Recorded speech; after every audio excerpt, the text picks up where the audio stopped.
વડોદરા શહેરમાં 10 દિવસ દબાણ કામગીરી બાદ આજે ડભોઈ નગરપાલિકા પણ એક્શનમાં આવી હતી। ડભોઈ નગરપાલિકાએ દરભાવતી બનાવવાના સંકલ્પ સાથે નગરમાં પુનઃ દબાણો દૂર કરવા કાર્યવાહી હાથ ધરી હતી।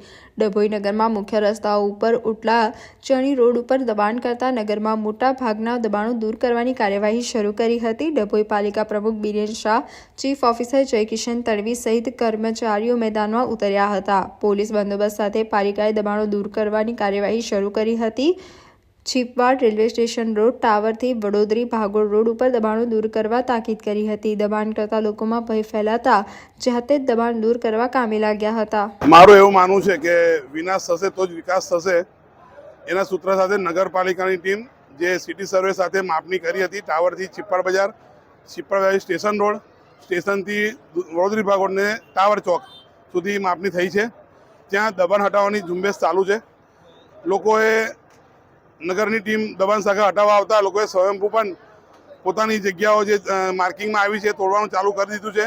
પણ સાથે સાથે નગરપાલિકાની ટીમ પણ જેસીબી અને બ્રેકર મશીનથી તોડવાની કામગીરી ચાલુ છે। મારી નગરજનોને નમ્ર વિનંતી છે કે આમાં સહકાર આપે। જે લોકોએ દબાણ કર્યું છે એમની પર તાત્કાલિક હશે દબાણ દૂર કરવા, જાતે બી દૂર કરતો તો વાંધો નથી ને નગરપાલિકાની ટીમને સહકાર આપે, જેથી કરીને તમારો ધંધો ફૂલે ફાલે અને ડભોઈ નગર દરભાવતી તરફ વધી શકે।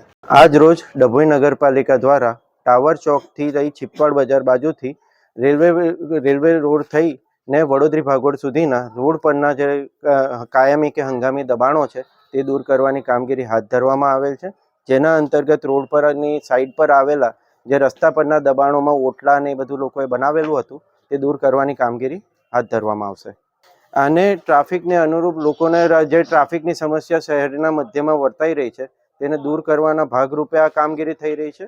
શહેરને વિકાસ તરફ લઈ જવા માટે આ તમામ આયોજન કરવું જરૂરી બને છે। જે પ્રકારની આ કાર્યવાહી છે, વિકાસ એ આ સરકારનો પર્યાય બની ચૂક્યો છે। નવા માસ્ટર પ્લાનથી લોકોને સરળતાથી પોતાની સુવિધાઓ મળી રહે અને એ અનુરૂપ આનું આયોજન થાય એ પ્રકારની અમારી પ્રાથમિકતા છે અને એ પ્રમાણે અમે આયોજન કરી રહ્યા છીએ।